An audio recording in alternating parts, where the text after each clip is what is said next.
Hello. Radhe Radhe. मेरा नाम महावीर आचार्य है और मैं एक मैथ्स टीचर हूँ। जैसा कि मैथ्स सुनते ही आपको लगा होगा कि टीचर बड़े स्ट्रिक्ट होंगे। बिल्कुल हूँ, लेकिन जहाँ ज़रूरत होती है वहीं। और मैथ्स ऐसा सब्जेक्ट है जिसे स्ट्रिक्टनेस से नहीं, उसे थोड़ा एंजॉय करके पढ़ाना चाहिए ताकि उससे ज़्यादा समझ में आए। वो इसलिए क्योंकि as a brain science trainer brain कैसे वर्क करता है इसको थोड़ा सा मैंने समझा है। और जब वर्क अगर हम चाहें कि हमारा ब्रेन हाईली वर्क करे या मैक्सिमम वर्क करे, तो हमें थोड़ा सा जब मैथ्स पढ़ाते हैं उस समय दोनों ही कॉन्सेप्ट रखने होंगे। कैलकुलेशन वाला भी और थोड़ा सा इमेजिनेशन वाला पार्ट, थोड़ा सा मजाक मस्ती, थोड़ा सा कुछ एक्स्ट्रा। क्योंकि जो हमारा ब्रेन है उसके दो पार्ट है, राइट ब्रेन और लेफ्ट ब्रेन। तो हमारा जो राइट ब्रेन है वो कुछ इमेजिनेशन या कुछ अलग, कुछ हट के सोचता है। और हमारा जो लेफ्ट पार्ट है वो कैलकुलेशन वाला पार्ट करता है। तो अगर मैथ्स जब हम लोग पढ़ रहे हैं उस समय हम कैलकुलेशन तो करते हैं, बट कुछ एक्स्ट्रा, कुछ इमेजिनेशन वाला हम अगर थोड़ा सा उसके साथ अगर कर ले, थोड़ा सा मैथ्स को पढ़ते समय थोड़ा इमेजिनेशन को उसके अंदर इंक्लूड कर दें, थोड़ी सी मजाक मस्ती, थोड़ा सा जो हमारे ब्रेन में जो हार्मोन सीक्रेट हो, जो कि डोपामिन है, वो थोड़ा सा सीक्रेट होगा ताकि वो हेल्प करेगा आपको याद रखने में। तो मैथ्स को हमेशा मजाक मस्ती के साथ और थोड़ा सा सीरियसनेस के साथ पढ़ाना चाहिए ताकि हम उसमें बेटर रिजल्ट निकाल सकें। कि हमारे, जैसा कि मैंने अभी जस्ट बताया आपको, कि हमारे ब्रेन के दो पार्ट होते हैं, राइट ब्रेन और लेफ्ट ब्रेन। लेफ्ट ब्रेन जो है वो कैलकुलेशन करता है और राइट ब्रेन कुछ नया, कुछ इमेजिनेशन वाला काम करता है। अगर हम सिर्फ और सिर्फ कैलकुलेशन पर पढ़े रहेंगे या कैलकुलेशन ही करेंगे तो हम हमारे माइंड का हाफ पार्ट यूज़ कर रहे हैं, यानी 50% यूज़ कर रहे हैं। और ऑब्वियसली किसी चीज़ को अगर 50% यूज़ करके आप काम करेंगे तो उसका रिजल्ट 100% निकलना पॉसिबल नहीं होता। तो अगर हमें 100% रिजल्ट चाहिए, हाँ हालांकि 100% भी नहीं हो पाता है, 80% मैक्सिमम हो पाता है, फिर भी अगर हम कोशिश करें 100% की तो हम 80% ला सकते हैं। तो अगर हम ब्रेन का दोनों दोनों ही साइड के ब्रेन का अगर थोड़ा सा इस्तेमाल सिस्टमेटिक करें तो मैक्सिमम टाइम तक हमको रिटेंशन रहे, मतलब रिटेंशन करने में ईजी हो जाएगा। रिकॉलिंग पावर थोड़ा सा बढ़ जाएगा और रिकॉलिंग में से जो फार्मूला होता है वो रिकॉल हो जाए। अगर फार्मूला रिकॉल हो गया और उसको कैसे कैलकुलेट करते हैं, कैलकुलेशन अगर आपकी ईजी हो गई, अगर आपने कर ली, तो मैथ्स बहुत ईजी हो जाती है आपके लिए। स्टूडेंट घबराता है इसीलिए क्योंकि उसकी जो, मतलब अगर हम बात करें क्वेश्चंस के रॉन्ग आने की, तो पहला होता है उसको एक तो फार्मूला याद नहीं होता। अगर फार्मूले को कुछ रह भी गया, चलो फार्मूला अगर याद भी रह गया तो वो फंस जाता है सेकंड में। 80% जो गलत होता है क्वेश्चन वो आपका होता है कैलकुलेशन में, प्लस माइनस मल्टीप्लाई डिवाइड और टेबल। टेबल में क्या, रिड्यूस करना, कट करना, एक वैल्यू को ऊपर नीचे, एक वैल्यू को ऊपर, वैल्यू को नीचे की वैल्यू से जब हम कटिंग करते हैं, जब रिड्यूस करते हैं, वो रिड्यूसिंग ढंग से आना। अगर वो आपको अच्छी आती है तो मैथ्स बहुत ईजी है। बट इसको समझने के लिए थोड़ा सा हमें इमेजिनरी होना चाहिए, थोड़ा सा कैलकुलेटिव होना चाहिए ताकि हम ब्रेन के दोनों ही पार्ट को अच्छे से यूज़ कर पाए। और मैथ्स बड़ा सिंपल सब्जेक्ट है। अगर एक बार समझा, आपको वापस बुक उठाने की शायद ज़रूरत नहीं पड़ेगी। सिर्फ एक बार प्रैक्टिस करते समय सिर्फ देखना होगा। बस एक बार प्रैक्टिस कर ली, 2 क्वेश्चन 4 क्वेश्चन कर लिए, उसके बाद आपको उसमें ज़्यादा दिमाग लगाने की ज़रूरत नहीं है। तो सोचो कितना कितना सिंपल है। लेकिन इसको थोड़ा सा हम क्या करते हैं कि कॉम्प्लिकेटेड बना देते हैं। कैसे, कुछ टीचर्स, आई एम सॉरी, मैंने भी जिन टीचर से पढ़ा है वो बड़े स्ट्रिक्ट टीचर थे। तो स्ट्रिक्टनेस की वजह से क्या होता है कि हमारा जो लेफ्ट ब्रेन है वो स्ट्रिक्टनेस नहीं, हमारे कैलकुलेशन की कैलकुलेशन बहुत अच्छी है, ठीक है। लेकिन कैलकुलेशन अच्छी होने की वजह से क्या होता है, हम उनका लेफ्ट ब्रेन डोमिनेट करता है। अब लेफ्ट ब्रेन डोमिनेट करता है और राइट ब्रेन हम शांत कर देते हैं बच्चों को चुप करा के, या उसके क्वेश्चन के दिमाग जो क्वेश्चन अराइज होता है उसको हम आ, अपने मतलब बच्चा जो टीचर जो थोड़ा सा स्ट्रिक्ट होता है, इसकी वजह से बच्चा सोच भी नहीं पाता, सोचेगा पूछेगा तो पूछेगा क्या, क्यों पूछेगा तो डांट पड़ जाएगी, तो इस वजह से बच्चे क्वेश्चन भी नहीं पूछते। ये सबसे बड़ी प्रॉब्लम हो जाती है। और जब बच्चे क्वेश्चन नहीं पूछेंगे तो उनका जो डाउट होगा वो सॉल्व नहीं होगा, और अगर डाउट सॉल्व नहीं होगा तो मैथ्स नहीं होगी। तो अगर मैं बात करूं कि ब्रेन के दोनों ही पार्ट को यूज़ करें, मैक्सिमम ब्रेन का यूज़ करें, ताकि आपका रिकॉलिंग पावर इंक्रीज हो जाए। और एक बार रिकॉलिंग रिकॉलिंग पावर अगर आपका इंक्रीज हो गया, या जो आपने पढ़ा, जो फॉर्मूला आपने पढ़ा वो याद रह गया, और कैलकुलेशन हो गई जिसमें प्लस माइनस मल्टीप्लाई डिवाइड, जैसे हम मैथ्स का बेसिक कहता हूँ, मैं अगर मैं बात करूँ तो एक बड़ा सा जो महल है, उस महल का जो बेसिक पिलर है वो कुछ मैथमेटिक्स के प्लस माइनस मल्टीप्लाई डिवाइड और टेबल, और भी बहुत कुछ है छोटे छोटे छोटे, लेकिन ये एक बेसिक कॉन्सेप्ट है। अगर ये अगर बच्चे का अगर ढंग से नहीं है तो फिर वो कैलकुलेशन मिस्टेक 100% करेगा ही करेगा। फॉर्मूला याद रख लेगा, रट लेगा, कुछ भी कर लेगा, कैसे भी करके फॉर्मूला कर भी लेगा, लेकिन वो कैलकुलेशन में अटक जाएगा।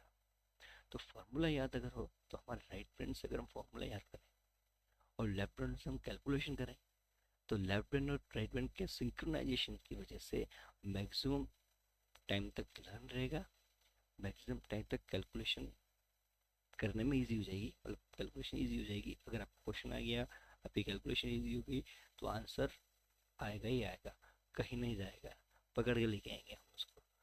तो जनरली जो मैं पढ़ाता हूँ वो इसी कॉन्सेप्ट पर पढ़ाता हूँ।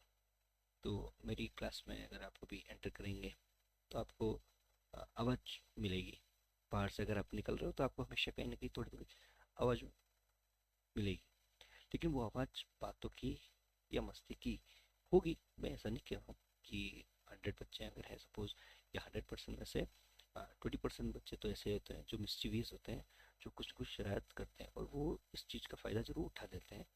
लेकिन जो बाकी के 80% बच्चे हैं उनमें क्वेश्चन अराइजेस होता है, क्वेश्चन पूछते हैं बच्चे, उनका जवाब भी देते हैं। कई बार कुछ क्वेश्चन ऐसे भी पूछ लेते हैं जो मुझे भी नहीं आते, तो मैं भी उनको वापस जाके देखता हूँ, और फिर दूसरे दिन या तीसरे दिन जब भी मुझे लगता है कि मैंने उसको सॉल्व कर लिया, या बच्चा वापस क्वेश्चन पूछता है, तो मैं उसका जवाब दे देता हूँ कि इसका आंसर ये होगा, या इसकी इसको इस तरह से करेंगे। तो बच्चा तब क्वेश्चन पूछेगा जब उसको समझ में आएगा हल्का सा भी।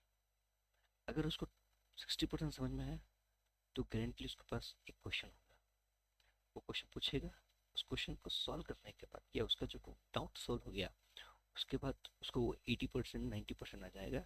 उसके बाद 2 या 3 बार अगर क्वेश्चन करता है प्रैक्टिस, तो उसका क्वेश्चन पूरा कंप्लीट हो जाएगा, उसको वापस लर्न करने की जरूरत नहीं है, वापस देखने की जरूरत नहीं है, वापस प्रैक्टिस करने की भी इतनी ज़्यादा जरूरत है, सिर्फ 1 या 2 बार प्रैक्टिस और करेगा तो क्वेश्चन कर लेगा।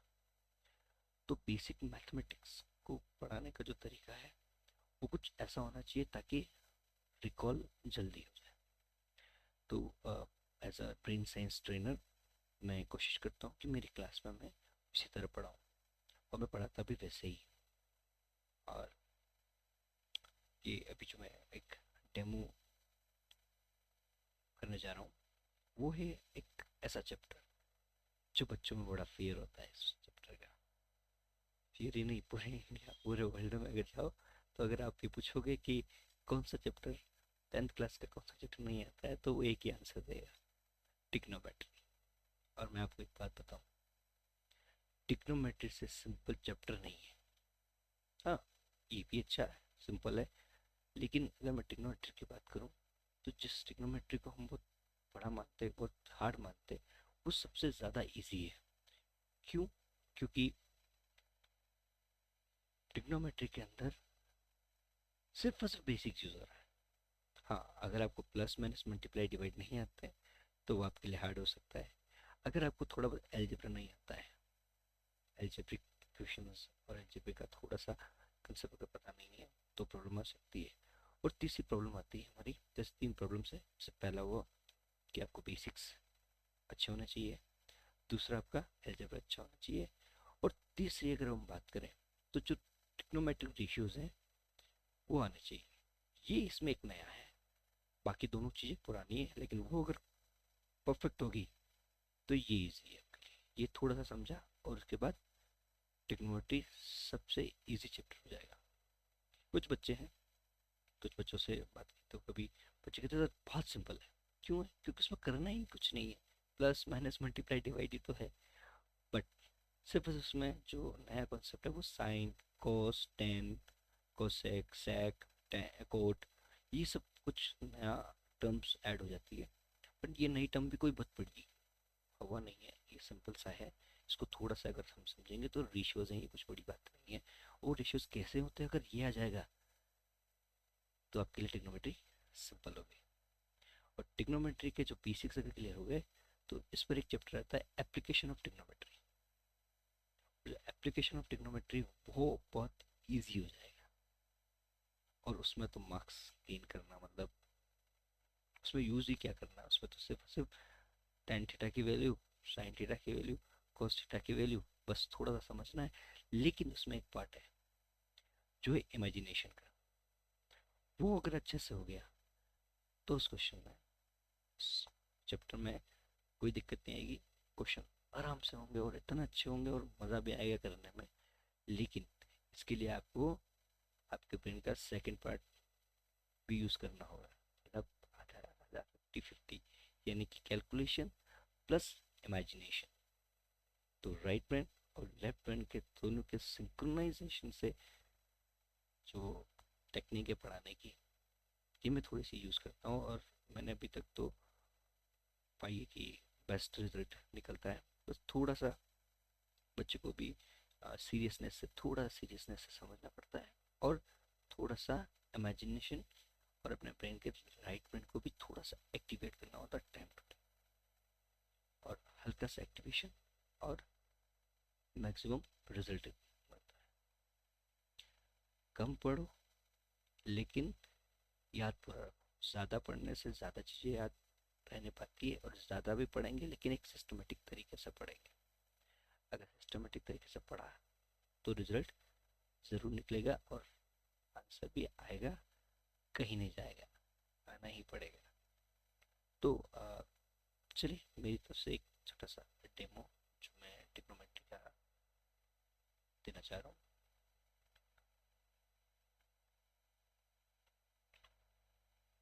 ट्रिग्नोमेट्री, द वर्ड ट्रिग्नोमेट्री इतना बड़ा वर्ड है, उस पूरे बड़े वर्ड का 3 पार्ट है। पहला ट्राई, तीसरा गोनो और मेट्री।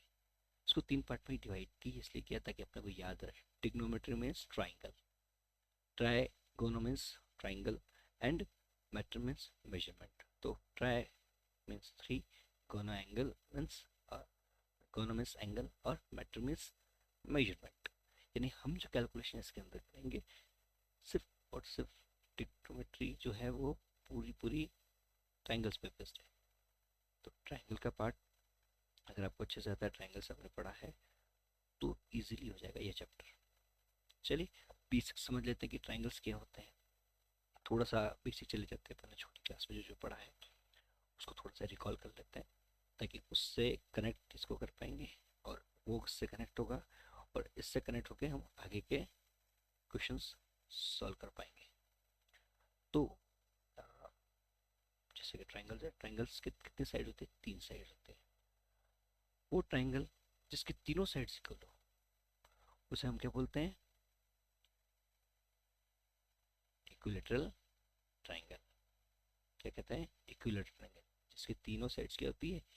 इक्वल होती है, और तीनों एंगल भी इक्वल होते हैं, तीनों साइड्स भी इक्वल, तीनों एंगल भी इक्वल, और उसको बोलते हैं हम इक्विलेटरल ट्राइंगल।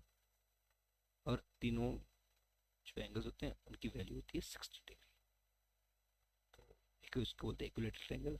सेकंड होता है हमारा वो ट्राइंगल जिसके अंदर 2 साइड्स इक्वल होती हैं, वो ट्राइंगल्स जिसके द टू साइड्स इक्वल होती है, और थर्ड साइड कुछ भी हो सकती है, ठीक है, कोई भी वैल्यू हो सकती है उसकी।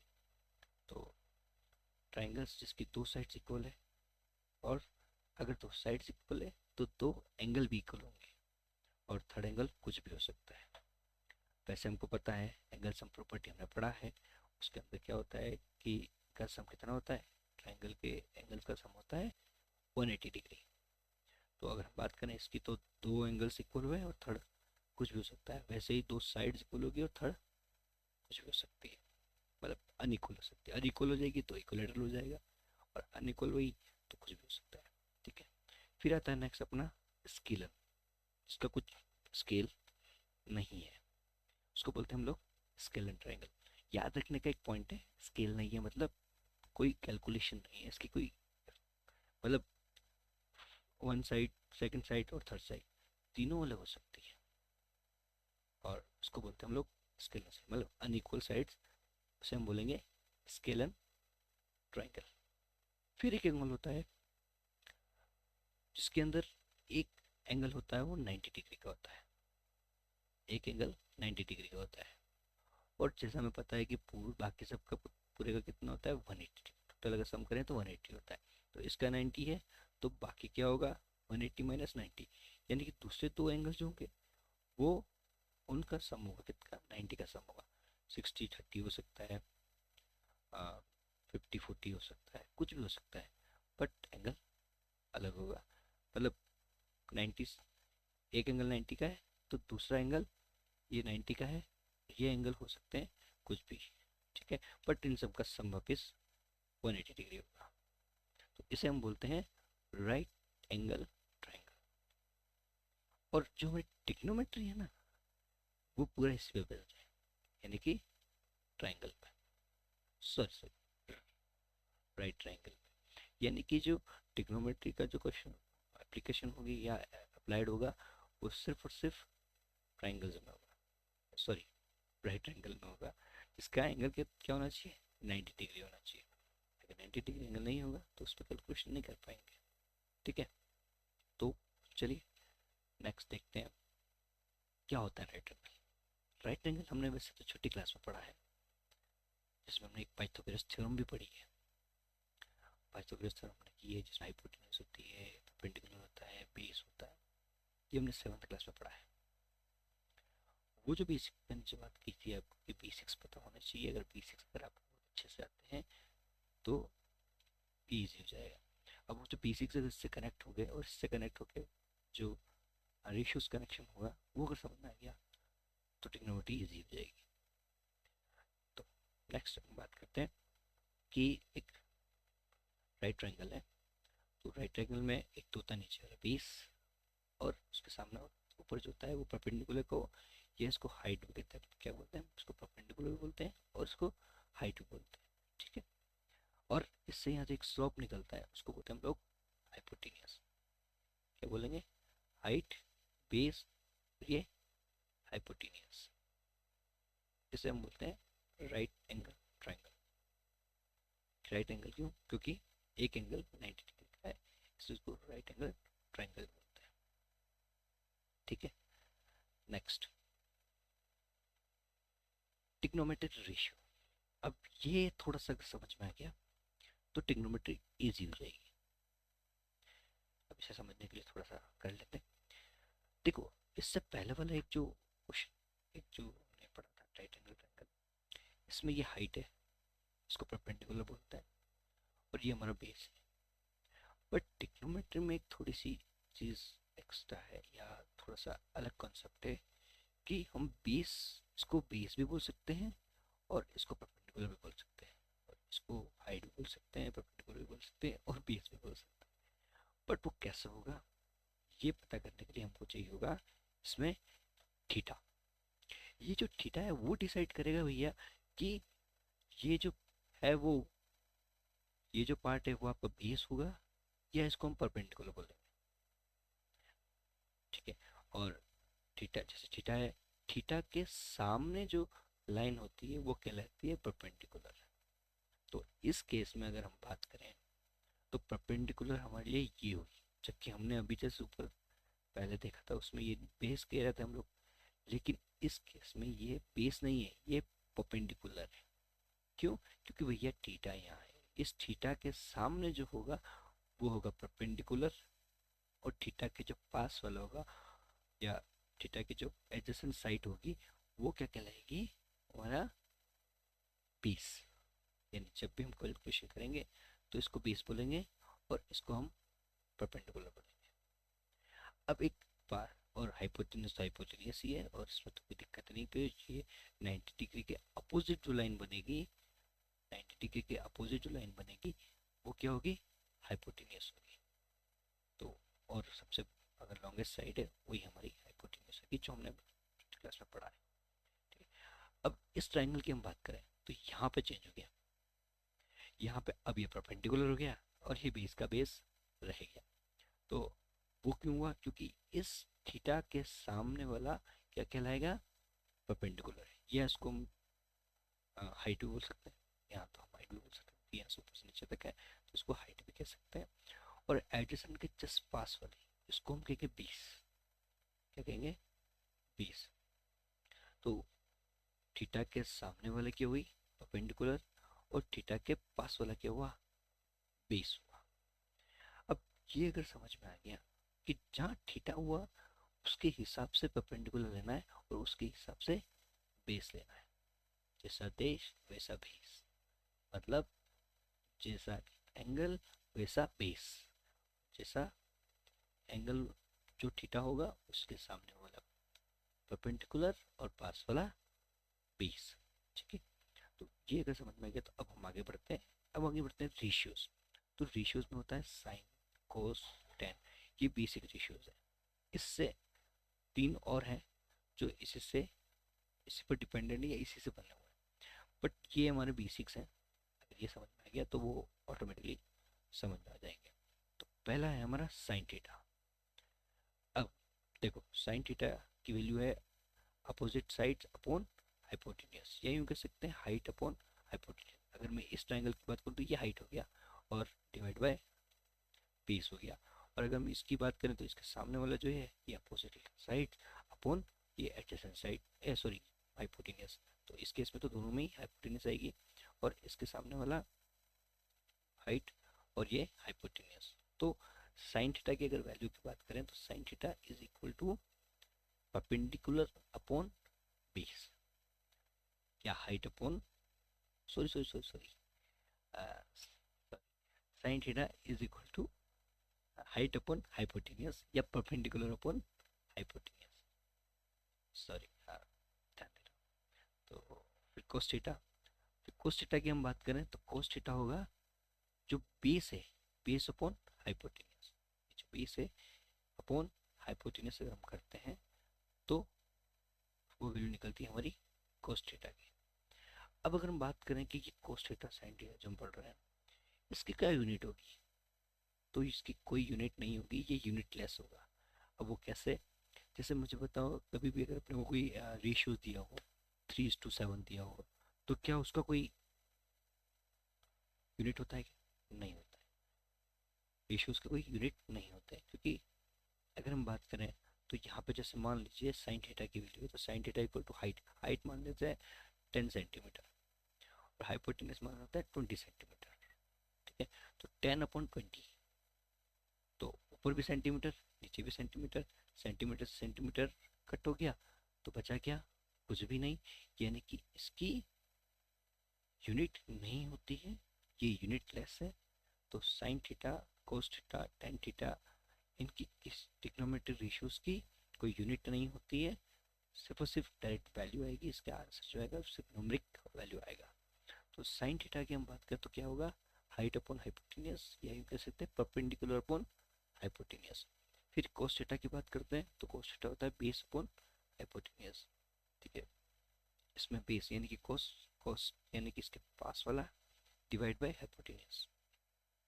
फिर एक आता है थर्ड, वो होता है हमारा टेन थीटा। अब टेन थीटा होता है, देखो हमने हाइट और हाइपोटेन्यूज कर लिया, बेस और हाइपोटेन्यूज कर लिया। अब एक चीज बच गई है, वो है बेस सॉरी परपेंडिकुलर और बेस के बीच में रेशियो। तो परपेंडिकुलर अपॉन बेस होता है टेन थीटा। तो tan theta is equal to perpendicular upon base को या हाइट अपॉन बेस को। तो वापस अपन इसको थोड़ा सा समझ लेते हैं। थीटा जो एंगल होगा उसके सामने वाली जो लाइन होगी वो परपेंडिकुलर कहलाएगी। इसको हाइट भी कह सकते हैं, है ना, कहीं कहीं हाइट भी यूज कर सकते हैं। और इसके जस्ट पास वाली होगी वो हमारा कहलाएगा बेस।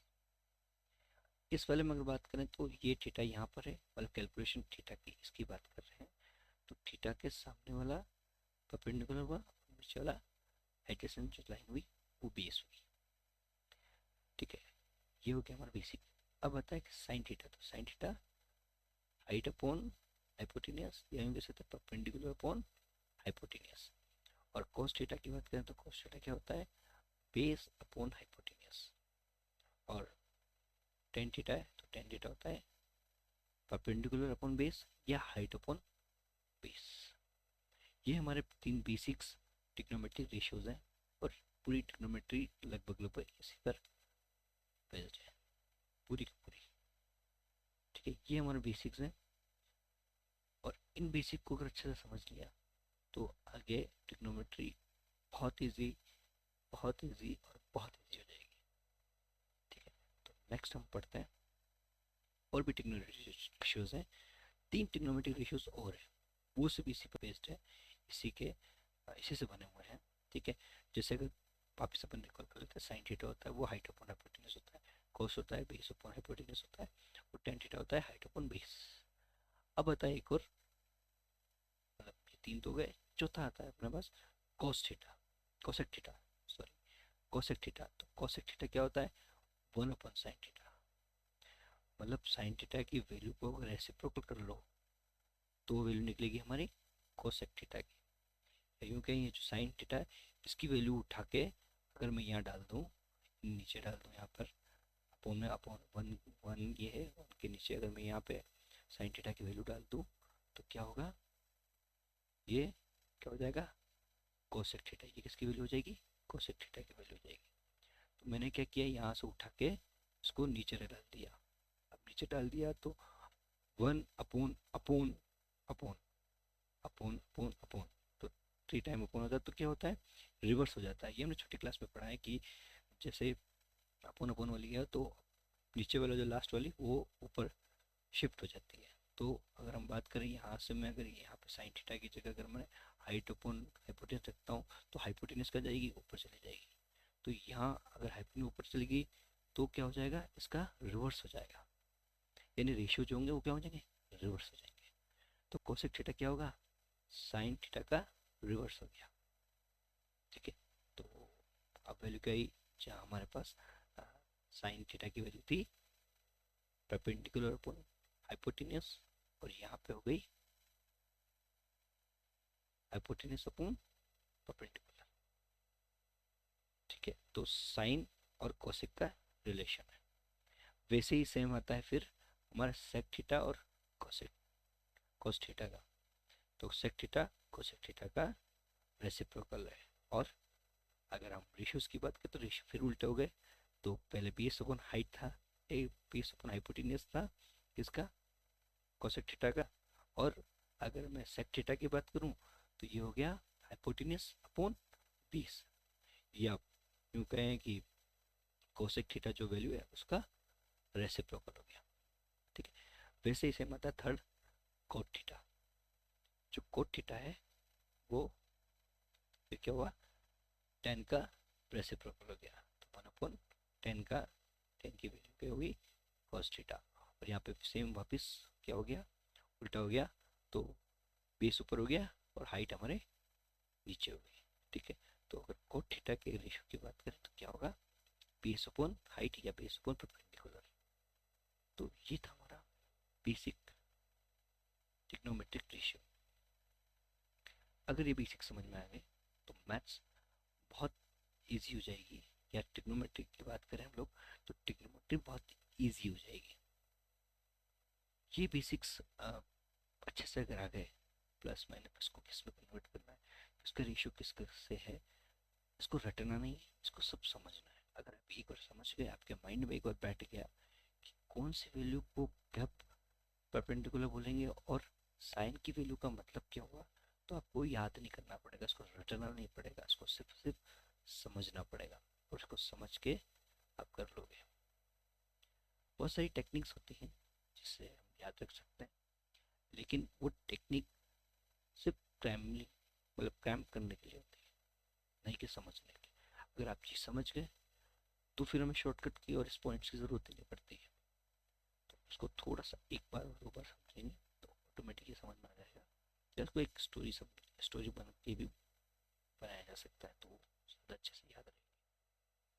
और ब्रेन रजिस्टर भी करता है जल्दी, रिकॉलिंग पावर इंक्रीज हो जाएगी अगर दोनों को अगर सिंक्रोनाइज करके अगर आपने पढ़ा है, ब्रेन के दोनों ही पार्ट को यूज़ किया है, तो जल्दी इसका रिजल्ट मिल पाएगा। तो ये था मेरा डेमो।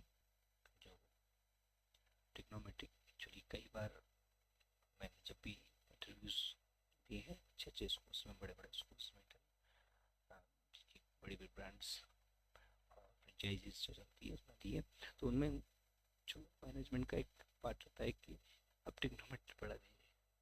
तो मैंने आज ट्रिग्नोमेट्री का एक छोटा सा पार्ट पढ़ा है, क्योंकि वो एक्चुअली होता क्या है कि हर बच्चे के मतलब बच्चा अगर मैथ्स में अगर वो कहीं ना कहीं क्लास 10th में अगर प्रॉब्लम होती है तो उसको सबसे ज़्यादा ट्रिग्नोमेट्री में ही होती है। और ट्रिग्नोमेट्री इतना सिंपल सब्जेक्ट है, इतना स्कोरिंग चैप्टर है कि अगर थोड़ा सा अगर समझ लिया तो इस पर एप्लीकेशन ऑफ ट्रिग्नोमेट्री के जो बड़े क्वेश्चन होते हैं वो आसानी से सॉल्व किए जा सकते हैं। प्लस माइनस मल्टीप्लाई डिवाइड ही होता है, उसको थोड़ा सा समझना होता है, और अगर समझ गए तो मैथ्स इजी हो जाएगी। फिर हाँ, अ, मेरा नाम महावीर आचार्य, जिसे मैंने पहले भी इंट्रोडक्शन दिया अपना। मेरा फादर बिजनेसमैन है, ट्रैवल बिजनेस, और मैंने बीटेक की है मैकेनिकल में। और एजुकेशन में कुछ नया, कुछ अच्छा, और मैं जो टेक्निक्स यूज़ कर रहा हूँ वो मैं टेक्निक यूज़ करके बच्चों को आगे सिखा सकूँ। जो कुछ मैंने सीखा है वो मैं सिखा सकूँ और इससे रिजल्ट निकल पाए। मैंने कई स्कूल्स में पढ़ाया है, मैथ्स मेरा सब्जेक्ट है, और मैथ्स सॉल्यूशन उसको सॉल्व करना बड़ा अच्छा लगता है मेरे को। और मेरा डेमो यही मैं एंड करता हूँ।